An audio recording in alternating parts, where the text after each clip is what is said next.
आज सायंकाळी श्रीरामपूर शहरातील संगमनेर रोडवरील मॉडर्न चायनीज दुकानामध्ये एक किरकोळ दगडफेकीची घटना घडून त्या दुकानातील जे काही समोरच्या काचा वगैरे आहेत त्या फोडण्यात आलेल्या आहेत।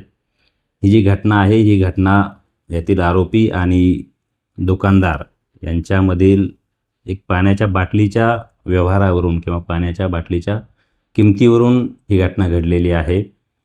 ही घटना कोणत्याही पूर्वीच्या कारणावरून किंवा कोणीतरी फूस दिल्याच्या कारणावरून किंवा कोणीतरी या घटनेच्या मागे आहे असं काही कारण नाही।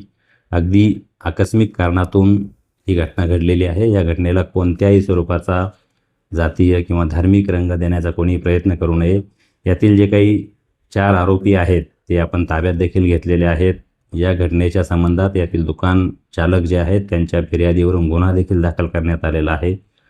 बाकीचे जे आरोपी आहेत ते देखील ताब्यात घेण्यासाठी आपली पोलीस टीम रवाना झालेले आहेत। कोणीही या घटनेसंबंधाने कोणत्याही अफवा पसरवू नये किंवा जातीय धार्मिक तेढ निर्माण होईल असे वक्तव्य करू नये किंवा असे मेसेजेस व्हायरल करू नये।